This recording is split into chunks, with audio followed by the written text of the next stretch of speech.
Bonjour.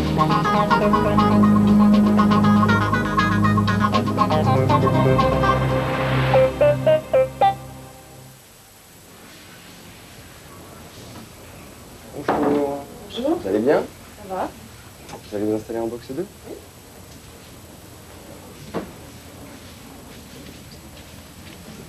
Alors, est-ce que vous désirez une autre serviette? Oui. Merci. Voilà. Les tests consommateurs, tout le monde connaît. Qui n'a jamais été interrogé pour donner son avis sur tel ou tel produit? Les tests pratiqués ici, et c'est en cela qu'ils constituent une véritable innovation, n'ont rien à voir avec cette démarche. Ils ont pour but de définir la qualité objectivement, sans laisser intervenir le facteur personnel.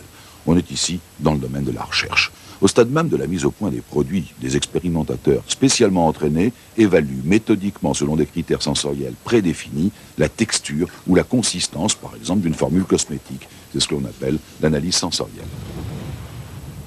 Ça fait 5 ans que je fais ça, que je travaille. Donc on est habitué, on fait partie d'un panel de testeurs. Et on vient, en fait, une fois par semaine, tester des formules. Ça peut être des rouges à lèvres, des fonds de teint. Je me suis porté volontaire. J'ai voulu essayer pour vraiment avoir une opinion sur les produits qu'on utilisait. Et puis bon, l'analyse sensorielle, c'est utile à tout le monde. C'est comme ça qu'on fait avancer un produit, qu'on fait avancer la recherche.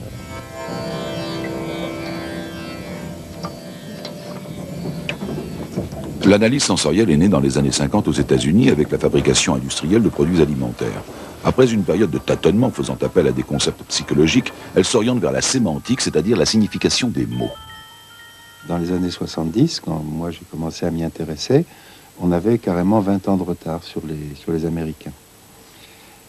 Ce retard a été complètement comblé et maintenant, dans certains endroits en France, on est en avance sur eux, certainement. Dans le domaine des cosmétiques, les premières analyses sensorielles se sont pratiquées chez L'Oréal Recherche. Les dirigeants de L'Oréal, à un moment, se sont rendus compte qu'au-delà de la simple analyse instrumentale, mais simple, c'est pas au sens dépréciateur, on travaillait pour des femmes, on travaillait, géré pour les rendre belles, pour leur plaisir, et qu'on ne pouvait pas faire autrement que leur donner nos produits à évaluer.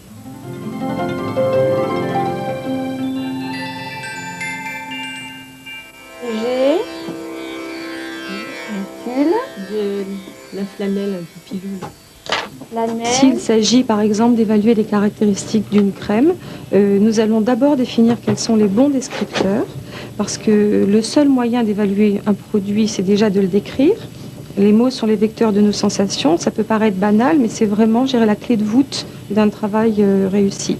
Pour arriver à trouver des bons descripteurs consensuels, nous faisons des tables rondes avec les formulateurs, avec des consommateurs, et on peut partir d'un corpus de termes qui va jusqu'à 200-250 descripteurs, que nous allons réduire par étapes successives. Ces étapes, c'est un tri qualitatif, c'est-à-dire qu'on va déjà travailler sur les synonymies. Ensuite, ça va être un tri quantitatif. On va faire des analyses statistiques un peu sophistiquées pour trouver quels sont les descripteurs primordiaux, pertinents, qui vraiment constituent l'exhaustivité de l'information. Dites-moi, qu'est-ce que vous avez pensé de ce produit que vous venez de tester? Il est onctueux, il est lisse à l'aspect. Oui. Il se prend bien, je trouve qu'il pénètre facilement. Oui. Du tout. Bon. Alors, c'est à quel sujet que vous n'êtes pas d'accord? Il pénètre très mal. Voilà, exactement. Très difficile. Il est riche une crème de nuit efficace.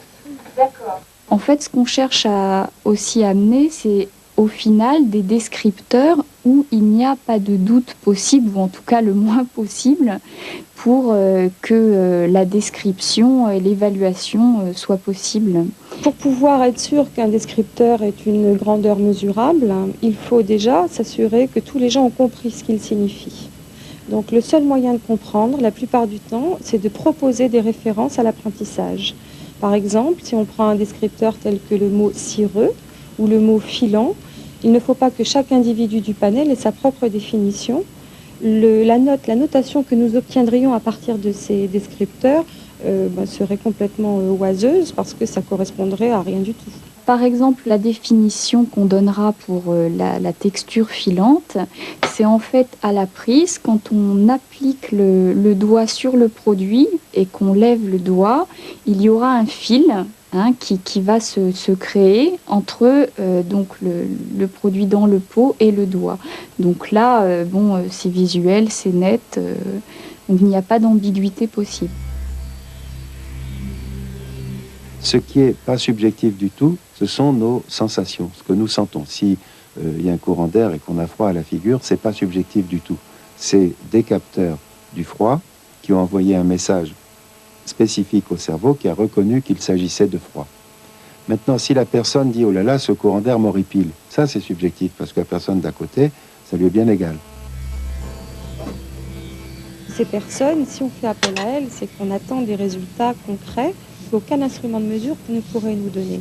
On s'accorde un pourcentage de variation de l'ordre de 10 à 20%, ce qui est quand même très peu pour nos sens. C'est la raison pour laquelle on va vérifier que on va obtenir des mêmes qualités qu'on est en mesure d'attendre d'un instrument de mesure, c'est-à-dire la fiabilité, la reproductibilité et une certaine capacité à discriminer des choses qui sont proches.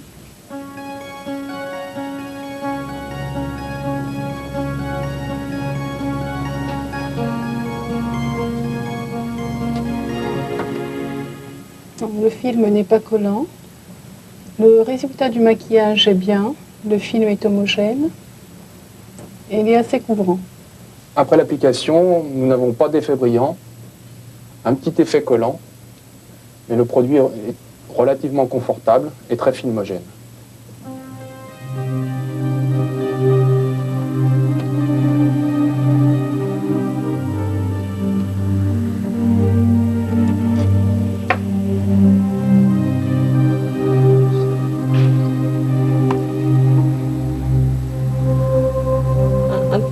Peu celui de gauche plus que celui de droite.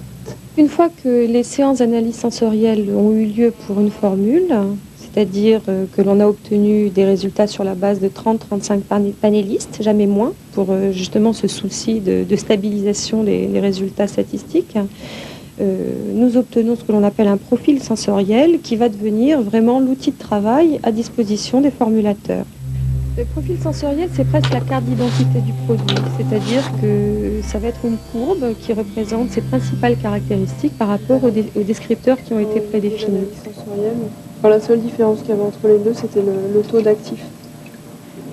On a vu finalement que ça faisait aucune différence. Quand on a les résultats de l'analyse sensorielle et on trouve un défaut cosmétique, on essaie avec nos connaissances techniques et nos connaissances de formulation de corriger ces défauts en travaillant sur la composition du produit, puisqu'on sait que certaines matières premières peuvent induire un défaut cosmétique, mais aussi on a des surprises positives, des surprises agréables quand on trouve un effet inattendu.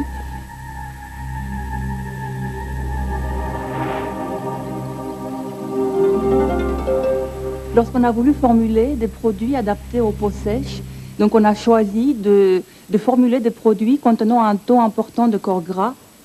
Et de manière étonnante, les femmes qui ont essayé le produit en analyse sensorielle ont trouvé en plus de l'effet nutritif, un effet frais à l'application. Donc finalement, il était destiné à tout type de peau.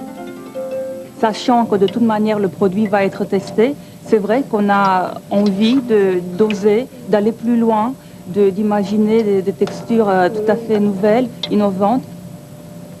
L'analyse sensorielle a beaucoup bénéficié de la recherche qui a été effectuée en agroalimentaire. Maintenant, d'autres secteurs d'activité comme le secteur automobile s'y intéressent énormément, notamment pour les odeurs de neuf dans les voitures. De la même façon au niveau du toucher des tableaux de bord ou au niveau du toucher des tissus, des fauteuils de voiture. L'énologie qui commence tout doucement à appliquer des méthodes rigoureuses et scientifiques à la dégustation des vins. C'est un secteur qui est en pleine expansion dans les parfums. C'est en expansion, pas vertigineuse, pas exponentielle, mais rapide, et on est encore loin d'avoir fait le plein. Ce qui, je pense, excite un peu tous les scientifiques qui tournent autour de l'évaluation sensorielle, cette perspective de construire petit à petit une batterie de machines qui prédirait correctement la réponse de notre batterie de capteurs sensoriels. Des machines qui mesurent les phénomènes sensoriels, ça existe, on en connaît, qui sont même devenus tout à fait des instruments de laboratoire traditionnels, Et on ne peut pas ne pas citer le colorimètre. Le colorimètre, c'est une machine qui, fonctionnant d'une manière qui est assez voisine de celle de l'œil humain, prédit avec une très grande précision la couleur que verra un œil humain exposé à un stimulus donné. On se dit que cette situation pourrait se généraliser, et effectivement, sur le papier, c'est possible. Mais il se trouve que la nature nous a munis de capteurs sensoriels dont certains sont tellement performants qu'il est bien difficile de leur trouver un équivalent matériel. Donc l'objectif du colorimètre pour tous les sens, ce n'est pas pour demain, mais disons avec un peu d'optimisme, je dirais que c'est pour après-demain. Il ne suffit pas d'avoir des capteurs, il faut encore avoir des machines qui traitent l'information à la manière du cerveau humain. Et il se trouve que également dans d'autres branches se sont développés des réseaux de neurones artificiels qui ont particulièrement été utilisés dans l'industrie de l'armement, entre autres, qui sont extrêmement performants et qui peuvent extraire des capteurs que l'on utiliserait pour des mesures quasi sensorielles, une information qui ressemble tout à fait à ce que les gens ressentent quand ils utilisent physiologiquement leurs propres capteurs. La force de l'individu par rapport aux instruments, c'est de pouvoir intégrer des signaux multidimensionnels. Nous pouvons, sentir, voir, goûter, toucher, et de plus en plus, on va vers une intégration de tous ces sens pour définir en quelque sorte le plaisir sensoriel. Alors, des machines ou des hommes? L'analyse sensorielle profitera sans doute des progrès réalisés dans la technologie des capteurs. De là à parier qu'elle pourra se passer complètement des hommes, c'est une autre histoire.